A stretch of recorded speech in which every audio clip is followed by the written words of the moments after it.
Bueno, vamos a hacer la representación gráfica de una función y la función que vamos a representar gráficamente es esta que tenemos aquí. Entonces, la representación gráfica consiste, bueno, pues en dar una serie de pasos, el primero de los cuales es el calcular el dominio.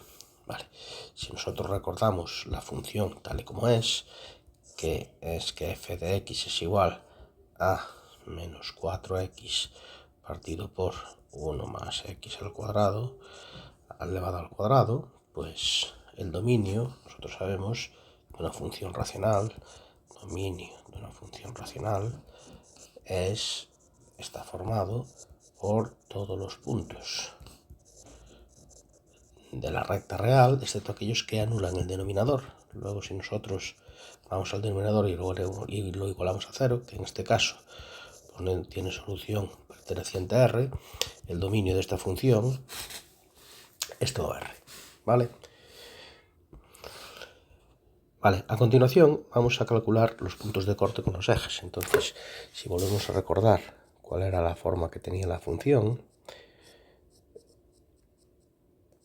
los puntos de corte con los ejes, ¿cómo se calculaban? Bueno, pues depende de si es con el eje X o con el eje Y. Puntos de corte con el eje X. Los puntos de corte con el eje X se obtienen igualando la función a 0. Que en este caso sería pues igualar a 0 solamente el numerador y que me da como solución x igual a 0. Es decir, que el punto de corte con el eje X sería el punto 0, 0. Que también va a ser el punto de corte con el eje Y. Luego no hay nada más que pensar, porque punto de corte con el eje Y, si esto es una función, a cada valor de X le hace corresponder un único valor de Y, solo va a haber un punto de corte con el eje Y. Y si el punto de corte con el eje X es el 0, 0, con el eje Y también. Porque este es un punto común a ambos ejes. Entonces solo hay un punto de corte con el eje X y con el eje Y es el mismo y es el origen de coordenadas. Vamos a tratar el tema del crecimiento y decrecimiento. Volvemos otra vez a plantear cuál era la forma explícita de esta función. Para estudiar el crecimiento y decrecimiento, lo primero que tengo que hacer es la derivada de la función. Entonces la derivada de esta función, por ser una función racional, sería el denominador elevado al cuadrado. Y ahora arriba tengo que poner derivada del numerador, menos 4x, por el denominador sin derivar, menos el numerador sin derivar por la derivada del denominador, que es 2 por 1 más x al cuadrado por 2x, aplicando la regla de la cadena. Aquí, particularmente, podemos sacar factor común 1 más x cuadrado, es decir, que sacamos factor común 1 más x al cuadrado, que multiplica a menos 4 por 1 más x al cuadrado, que sería lo correspondiente a esta parte de aquí. Y ahora todo esto, segundo término, este que vemos aquí, pues quedaría como más, porque el menos con el menos se va a transformar en un más 4 por 2, 8 por 2, 16, x cuadrado, 16 x al cuadrado. Y partido por 1 más x al cuadrado elevado a la cuarta. Se puede simplificar uno con otro y me queda que f' de x sería 16x al cuadrado. Y si vamos a desarrollar esto, me queda menos 4 menos 4x al cuadrado, que aún voy a poder hacer un desarrollo un poquito más concreto, porque voy a poder agrupar los términos cuadráticos, y me queda que f' de x son 12x al cuadrado menos 4, partido por 1 más x al cuadrado elevado al cubo. Vale. Lo que yo tengo que hacer es igualar la derivada a 0. Si yo igualo la derivada a 0, lo que tengo es que 12x al cuadrado menos 4 es igual a 0, es decir que x al cuadrado es 4 doceavos, es decir que x al cuadrado es un tercio y por lo tanto que x es más menos raíz de 3 partido por 3, ya racionalizando el resultado. Eso implica que el estudio de la concavidad y la convexidad de la función lo tengo que hacer en base a una recta en la que yo coloque esos dos puntos en donde se anuló la derivada. Menos raíz de 3 partido por 3 y raíz de 3 partido por 3. Y lo que tengo que hacer es comprobar o verificar cuál es el comportamiento de la derivada ahí. Raíz de 3 partido por 3, para hacernos una idea de más o menos los valores que tengo que dar, es 0,57. ¿Vale? Y entonces un valor que esté aquí pues sería, por ejemplo, el menos 1.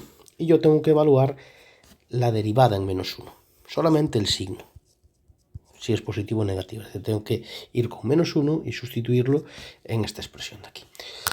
Y mirar si me da un número positivo o me da un número negativo. En este caso, si vosotros vais a menos 1 y lo sustituís ahí, os va a dar un valor positivo. Positivo. Por lo tanto, la función aquí es creciente. Vale. Si nosotros vamos ahora a un punto que esté entre estos dos valores, el 0, y derivamos y evaluamos la derivada en 0, nos sale un valor negativo. Con lo cual, aquí tenemos que la función decrece. Y por último, si vamos a un punto que está aquí, al 1, por ejemplo, y lo sustituimos en la derivada, podéis comprobarlo, da un número positivo. Por lo tanto, aquí la función crece. Encontrando entonces dos valores susceptibles de ser extremos de la función, que son este y este.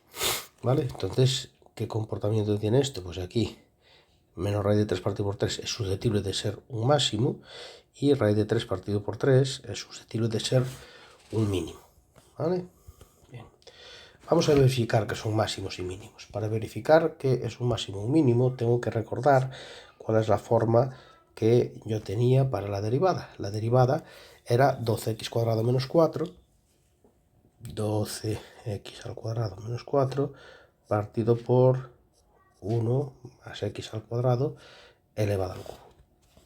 Y el comportamiento máximo o mínimo viene determinado por el signo que tenga la segunda derivada. Entonces la segunda derivada aquí, ¿cómo sería? Pues el denominador habría que elevarlo al cuadrado, y ahora arriba tengo que poner derivada del numerador, 24x, por el denominador sin derivar, menos el numerador sin derivar por la derivada del denominador.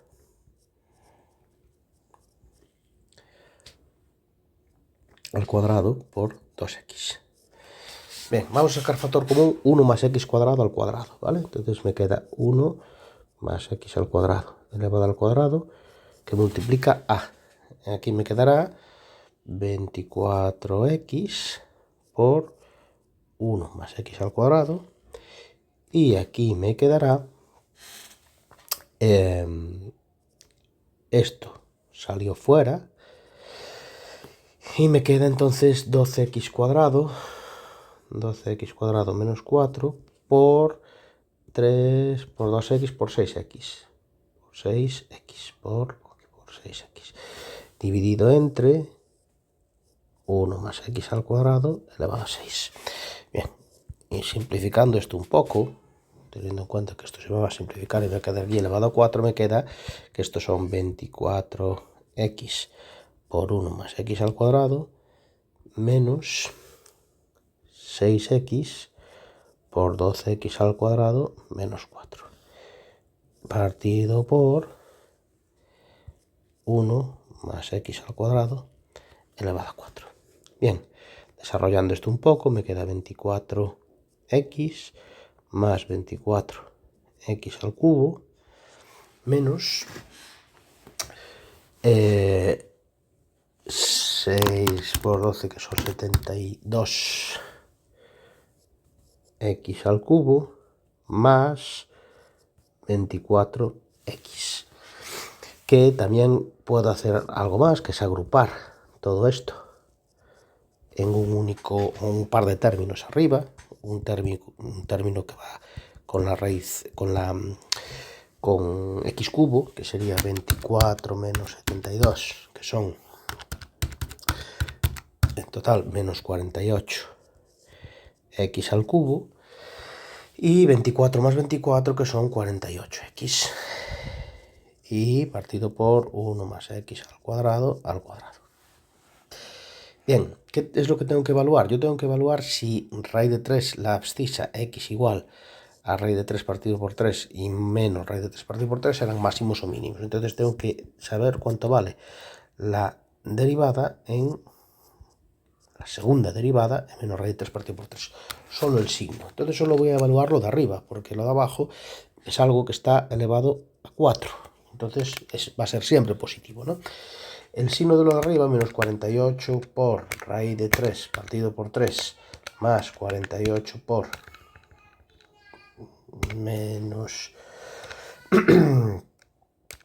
por menos raíz de 3 partido por 3 al cubo más 48 por raíz de 3 menos raíz de 3 partido por 3 resulta que me da un número negativo, menor que 0.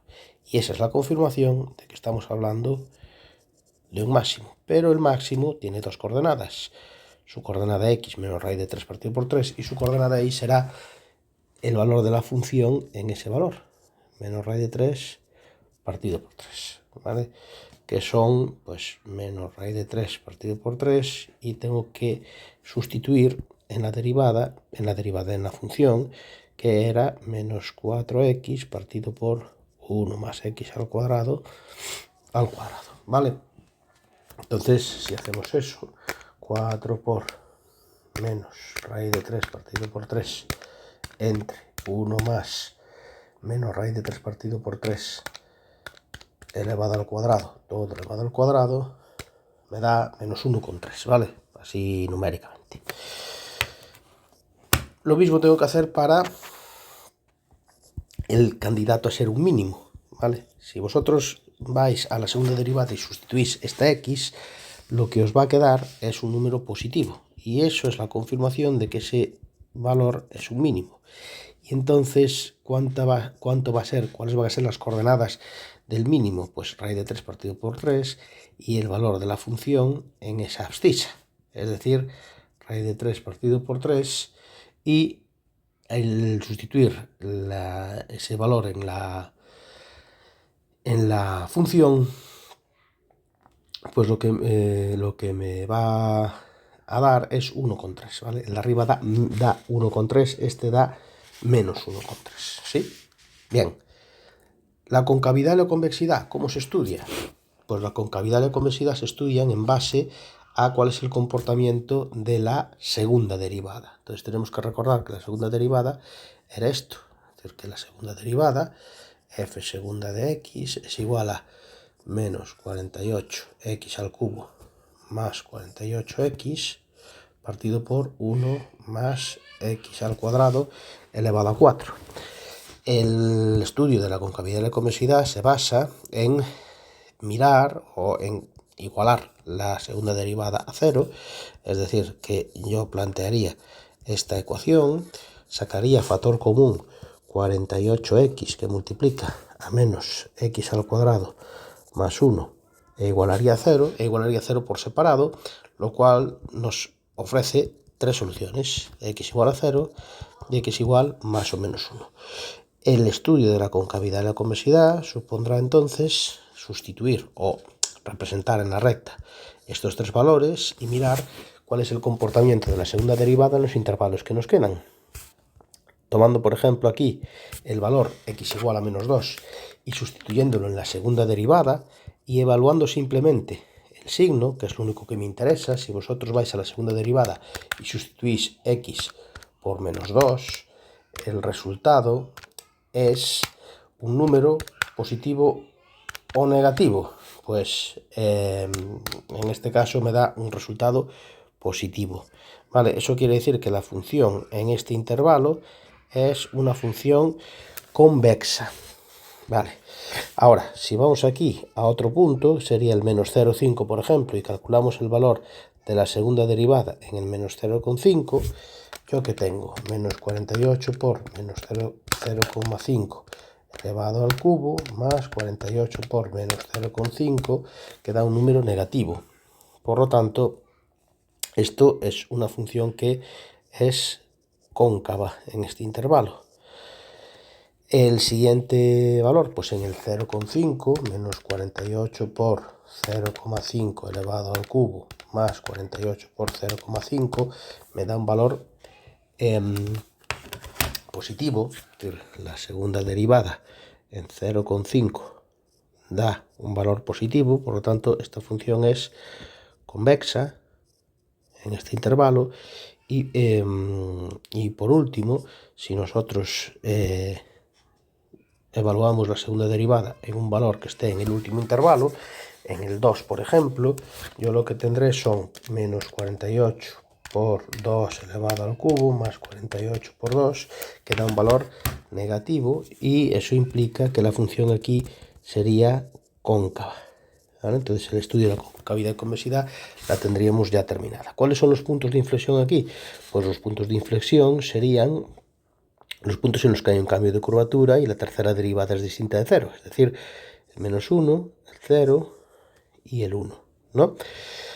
¿Y cuáles son esos puntos de inflexión? Pues si nosotros recordamos que la función era menos 4x partido por 1 más x al cuadrado elevado al cuadrado, y nosotros decimos que en la abscisa x igual a menos 1 tenemos un punto de inflexión, la segunda coordenada de ese punto de inflexión será el resultado de evaluar la función en ese punto, es decir, que sería menos 4 por menos 1 partido por 1 más menos 1 al cuadrado elevado al cuadrado, es decir, sería 4 partido por 2 al cuadrado, que es 1. Es decir, tenemos un punto de inflexión en el menos 1, 1.